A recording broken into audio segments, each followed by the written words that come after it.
On this week's episode, Cam Marston tells us that random conversations while smoking a cigar with a drink while sitting in a bag chair in a parking lot can be surprisingly meaningful. A friend and I chatted over a drink and a cigar, sitting in bag chairs in his parking lot. The conversation turned to life and to living, as it often does. And I enjoy these chats, because about half of what he says I agree with completely. He and I are in lockstep. It's very comfortable. The other half of our chats, though, my friend presents some crazy stuff.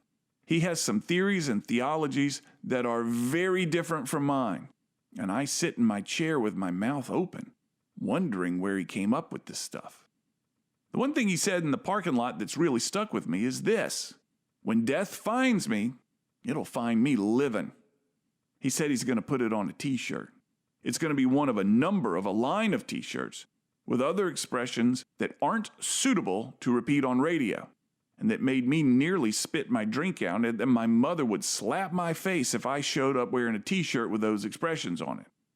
And of course, the expression, when death finds me, it'll find me living, is a fact. But it's the unsaid part, the second meaning, that he's highlighting.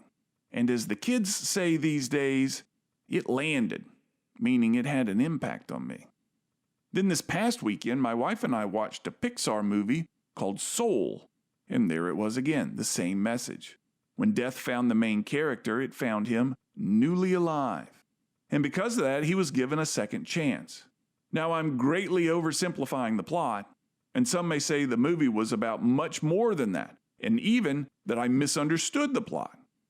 But what leapt out to me was watching the main character finally learn to live his life.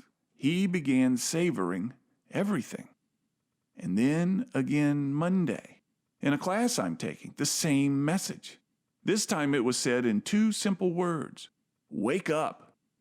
The instructor then quoted G.K. Chesterton, and it was something like this: it's amazing that we aren't more amazed all the time. So the question: what are you to think when the same message lands 3 times in a very short amount of time, and you've never been confronted by the messages before? What's to explain it? Is there an explanation?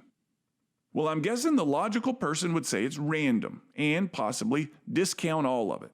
And there's a part of me that could easily do that. However, doing that goes counter to the message. If you want to live, you take these messages as messages. They've been sent. And I've decided to interpret these messages as just that they were beneficial occurrences driven by chance or not that I'm going to pay attention to. And maybe participating in a cigar and a drink in a bag chair in a parking lot should happen more often. I'm Cam Marston, and I'm just trying to keep it real. To hear more commentaries, search for Keeping It Real with Cam Marston on your favorite podcast app, or follow Cam Marston on social media.